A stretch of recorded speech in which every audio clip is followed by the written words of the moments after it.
විනාඩියක් නවතින්න.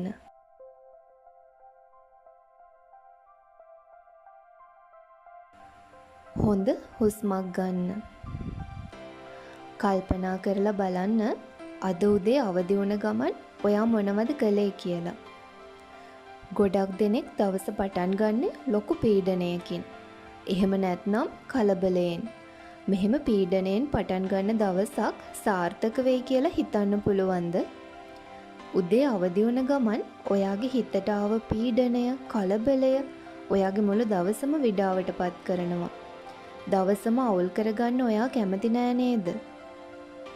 ඔයා දන්නවද අපේ මනසට ඇතුළු කරන එක ධනාත්මක සිතුවිල්ලකට අපේ ජීවිතයම වෙනස් කරන්න පුළුවන්. අද කතා කරන්නේ සාර්ථකත්වයට ගොඩක් වැදගත් වෙන ධනාත්මක චින්තනය නිවැරදිව ප්‍රගුණ කරන්නේ කොහොමද කියලා. ධනාත්මක චින්තනය කියන්නේ ප්‍රශ්න තියෙනවා කියලා අමතක කරන එකට නෙවෙයි. ජීවිතයට එන ඕනම ප්‍රශ්නයක් ජය ගන්න පුළුවන් ක්‍රමයක් තියෙනවා කියලා විශ්වාස කරන එකට තමයි ධනාත්මක චින්තනය කියන්නේ. මේ ලෝකේ ප්‍රශ්න නැති මිනිස්සු නෑ.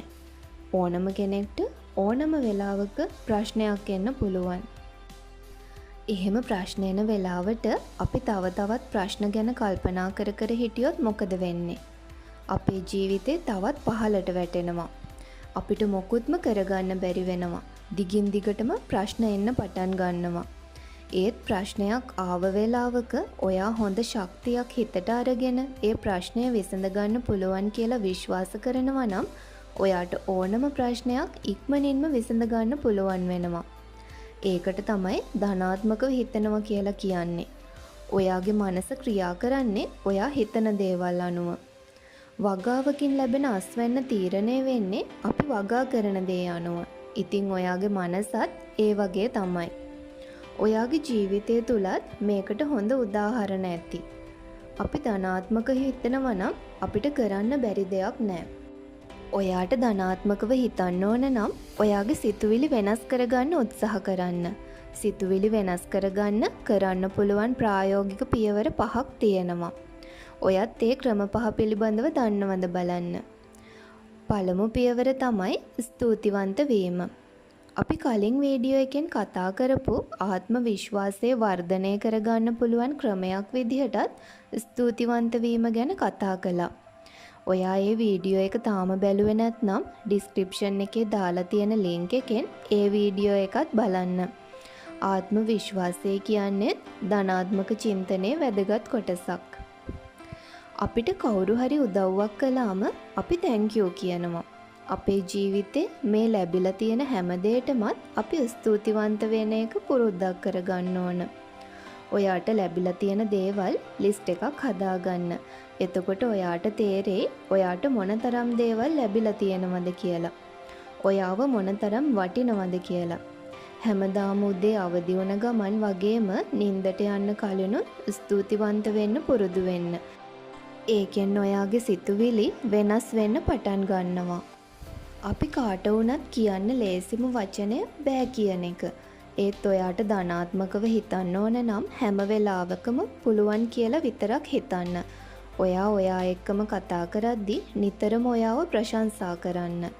මම ලස්සන ගෑනු ළමෙක්, මම හැන්සම් පිරිමි ළමෙක්, මම දක්ෂයි, මට පුළුවන්, මම වාසනාවන්තයි, මම සාර්ථකයි වගේ දේවල් හිතන්න සහ ඔයාටම කියන්න. ඒකෙන් ඔයාට ඔයාව ශක්තිමත් කරගන්න පුළුවන්.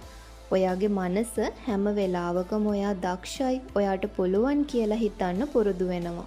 ඊළඟ දේ තමයි ඔයා මොනතරම් සිතුවිලි වෙනස් කරගත්තත් ඔයාගේ වටේට ඉන්න අය ඍණාත්මක සිතුවිලි තියන අය නම් ඔයාටත් ඒ දේවල් බලපානවා. ඒ නිසා ඔයා ආශ්‍රය කරන පුද්ගලයන් ගැන විමසිලිමත් වෙන්න. ඒ අයටත් ඔයාට පුළුවන් විදිහට සිතුවිලි වෙනස් කරගන්න පුළුවන් ක්‍රම කියලා දෙන්න. පුළුවන් නම් මේ වීඩියෝ එක ඒ වගේ අයට ෂෙයා කරන්න. අපි මොනතරම් හොඳ දේවල් කියලා දුන්නත් අහන්න අකමැති අය ඉන්නවා. ඒ නිසා ඒ වගේ අය ඈතින් තියාගන්න. නැත්නම් ඒ අයගේ නෙගටිව් සිතුවිලි ඔයාටත් බලපානවා. හතරවෙනි පියවර තමයි අතීතයේ වැරදි ගැන තාමත් හිතනවා නම් ඒ සිතුවිලි වෙනස් කරගන්න. මොකද අතීතය කියන්නේ අවසාන වන දෙයක්. ඒ සිදුවන වැරදි වලින් අත්දැකීම් විතරක් ලබා ගන්න. ඒ වැරදි නැවත නොවෙන්න වග බලා ගන්න. ඕනම කෙනෙක් අතින් වැරදි වෙන්න පුළුවන්. ඒ නිසා වැරදි වලින් පාඩම් විතරක් ඉගෙන ගන්න. සාර්ථක ගමනකට අත්දැකීම් ගොඩක් වටිනවා. ඉතින් ඔයත් ධනාත්මක වෙන්න නම් අතීතයේ කරපු වැරදි පරාජය වීම ගැන හිතන එක නතර කරන්න. වර්තමානයේ ජීවත් වෙන්න. ඔයා වැඩක් කරන්න ගිහින් අසාර්ථක වුණොත් මොකද හිතෙන්නේ? ඒ වැඩේ ආයෙ කරන්න හිතෙන්නේ නැහැ, එපා වෙනවා කියලා පාඩුවේ පැත්තකට වෙනව නේද? ඒත් එහෙම කරන්න එපා. අසාර්ථක වීම තමයි සාර්ථකත්වයට පාර පෙන්වන්නේ. ඒ නිසා පස්වෙනි පියවර විදිහට අසාර්ථකත්වය පාඩමක් කරගෙන සාර්ථකත්වයට මාර්ගය විවර කරගන්න. සිතුවිලි වෙනස් කරගත්තොත් අභියෝග කියන්නේ හරි ලේසි දෙයක්. ලෝකයේ මේ වෙනකම් බිහි වෙලා ඉන්න හැම දැවැන්ත චරිතයක්ම Tamanගේ ගමන ආරම්භ කරලා තියෙන්නේ බාධක ගොඩක් මැදින්. ගඟක් වුණත් මුහුදට කෙලින්ම වැටෙන්නේ නැහැ. කඳු මුදනකින් ආරම්භ වෙලා ගල්පරවල හැපි දීර්ඝ ගමනක් අවසන් කරලා තමයි මුහුදට ගලාගෙන යන්නේ. ඉතින් අපිටත් හැමදේම එකපාර ලැබෙන්නේ නැහැ. අපිට ලැබෙන්න සුදුසුම වෙලාවට තමයි ඒ දේවල් ලැබෙන්නේ. ඔයා හිතනවා නම් ඔයාට ලස්සන ජීවිතයක් ලැබිලා නැහැ කියලා මම කියනවට ඒ සිතුවිල්ල වෙනස් කරලා බලන්න. ඔයාට ලැබිලා තියෙන්නේ අනිත් හැමෝටම වඩා ලස්සන ජීවිතයක් කියලා හිතන්න පටන් ගන්න. හෙට ඉඳලම ඔයාගේ ජීවිතේට හොඳම දේවල් ඔයා කැමතිම විදිහට ලැබෙයි. මුලින්ම කිව්වා වගේ ඔයාගේ එක සිතුවිල්ලක් වෙනස් කරලා ඔයාගේ ජීවිතයම වෙනස් කරගන්න. ඔයා අද ඉන්න තැන තීරණය කළේ ඔයාගේ අතීත සිතුවිලි. හැබැයි ඔයා හෙට ඉන්න ඕන තැන තීරණය කරන්නේ ඔයාගේ අද සිතුවිලි. ඔයා තාමත් හිතන්නේ පරණ විදිහටද කියලා තීරණය කරන්න ඕන ඔයා. අද ඉඳලම අදිෂ්ඨාන කරගන්න ඍණාත්මක සිතුවිලි ඔයාගේ මනසට ඇතුල් කරගන්නේ නැහැ කියලා. ධනාත්මකව විතරක් හිතනවා කියලා. ඔයාගේ සිතුවිලි වෙනස් කරගන්න පටන් ගත්තම ඔයාගේ ජීවිතේ වෙනස් වෙන විදිහ ඔයාටම දැනේවි. මේ වීඩියෝ එකෙන් ඔයාගේ ජීවිතේට වටිනා දෙයක් එකතු වුණා නම් කමෙන්ට් එකක් දාන්න. මේ වගේ වටිනා වීඩියෝ බලන්න අපේ channel එකත් එක්ක එකතු වෙන්න.